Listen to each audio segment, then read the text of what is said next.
O Inter assinou hoje o contrato para revitalização do Gigantinho, um lugar histórico e que realmente nos últimos anos anda abandonado, anda feio de se ver. E a gente já conversou sobre isso aqui no canal algumas vezes, da importância dessa reforma, dessa revitalização. Hoje é um choque muito grande entre a gente olhar para o Beira-Rio, lindo, imponente ainda mais depois da reforma, e o Gigantinho do jeito que tá ao lado. Então hoje o Inter assinou esse contrato de revitalização. Esta revitalização, esta reforma do Gigantinho, que conforme a direção colorada será o maior palco indoor do Brasil, deve custar entre 15 a 20 milhões de reais. Com a reforma começando já a partir do ano que vem e com previsão de término em 2026. E diante disso eu tenho recebido algumas mensagens perguntando, questionando se o Inter vai gastar todo esse dinheiro. É um valor expressivo, entre 15 a 20 milhões de reais. Então, primeiro ponto, não.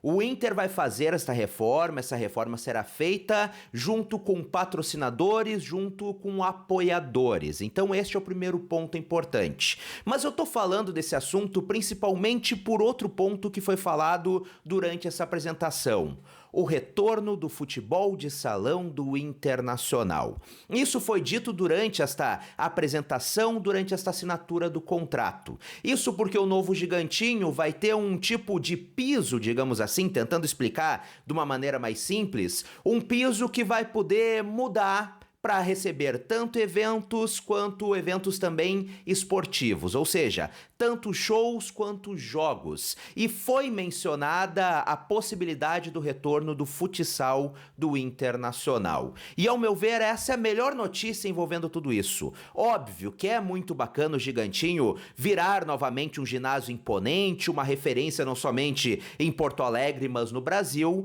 mas ao meu ver a principal notícia é justamente este possível retorno do futsal do Internacional. O Inter, que para os mais jovens que podem não ter acompanhado e estão acompanhando esse vídeo, o Inter tinha uma máquina de jogar futsal. O Internacional é campeão mundial de futsal. O Internacional colocou medo no Barcelona. O Barcelona, um jogo antes de pegar o Inter, começou a fazer diversos gols contra para não ter que pegar o Internacional. Procura no YouTube esse vídeo. Então o Inter tem uma história muito linda que acabou perdida, acabou ficando abandonada com o passar dos anos e com o fechamento da categoria. E agora, com esta reforma do Gigantinho, está novamente acesa, reaberta essa possibilidade e está sendo falada essa possibilidade do retorno do futsal no Internacional. Eu torço que volte, torço que tudo se ajeite, porque o futsal é bacana demais, é uma modalidade muito boa em que o Internacional é um dos maiores campeões do Brasil. E falando em dinheiro, o Inter pode receber uma bolada, uma fortuna nessa reta final de 2024.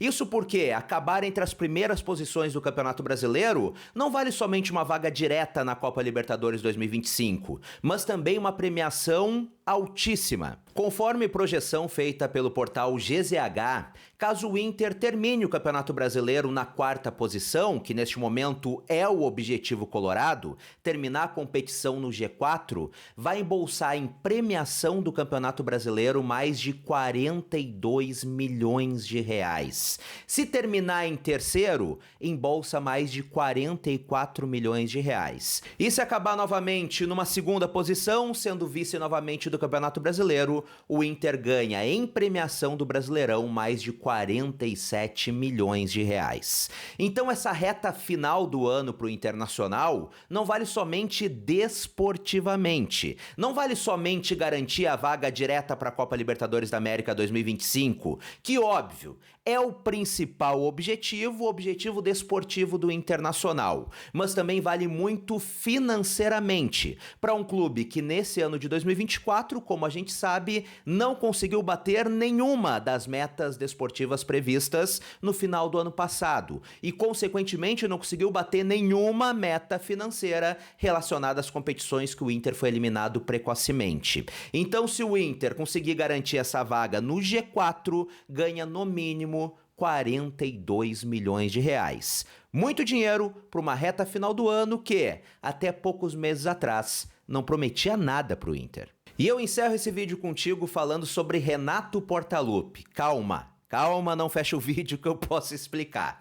Isso porque o Renato, técnico gremista, decidiu entrar nessa confusão envolvendo o Roger Machado no Internacional. Mais especificamente em relação ao ato de vandalismo que aconteceu na calçada da fama deles. Como eu trouxe na semana passada, algum torcedor gremista, colocou cimento em cima das pegadas do Roger Machado na calçada da fama gremista. O clube já arrumou, já tá tudo novamente normal e agora busca identificar o culpado em relação a isso. Mas bom, o Renato concedeu uma entrevista para Zero Hora, para GZH, enfim, para a Rádio Gaúcha e saiu em defesa de Roger Machado. Ele disse o seguinte, que entende que o torcedor é paixão e que sim, o profissional do futebol tem que entender isso, mas que isso chegou longe demais. Que o que aconteceu, este ato de vandalismo, de ódio contra o Roger Machado, é inadmissível. É algo que não pode acontecer. E o Renato, inclusive, complementou dizendo o seguinte, que embora hoje o Roger esteja no Inter e tenha sido uma decisão do Roger vir para o Internacional, isso não apaga a história que ele fez por eles. Então que não adianta querer fazer esse ato de vandalismo, porque não vai apagar o que foi feito por lá, não vai apagar o que ele fez como jogador por lá. Então que, portanto, diante de tudo isso, é inadmissível. Obviamente, ele fez a média com a torcida deles e disse que pelo que ele construiu lá nosso rival, ele jamais treinaria o Internacional, mas que não julga a escolha do Roger, que é algo conforme a cabeça de cada um, o Roger escolheu vir pro Internacional. E raramente tu vai escutar eu falar isso aqui no canal, raramente mesmo. Mas neste caso em específico eu quero dar os parabéns pro Renato, porque ele poderia simplesmente ficar omisso em relação a essa situação. Ele poderia simplesmente ficar na dele. É uma briga que não é dele. E ele vir pros microfones e realmente julgar isso, dizer, olha, é inadmissível, mesmo que isso possa desagradar muitos torcedores do rival, não deixa de ser um ato de grandeza. Então, parabéns pro Renato em relação a essa situação em específico. E agora, antes da gente encerrar esse nosso papo bacana de sempre por aqui, eu quero a tua opinião. O que tu acha dessa reforma do Gigantinho? Tu chegou a ver o projeto? Gostou do projeto do novo Gigantinho? E do retorno do futsal, dessa possibilidade? Te agrada? Ou tu acha que o Inter tem que focar no futebol do campo e deixar o futsal na história, no que aconteceu como lembrança? Comenta por aqui pra gente trocar aquela ideia bacana de sempre. E se tu não conheceu o canal, tá chegando agora, clica aqui embaixo em inscrever-se e ativa as notificações no sininho. Um grande abraço, até a próxima e tchau, tchau!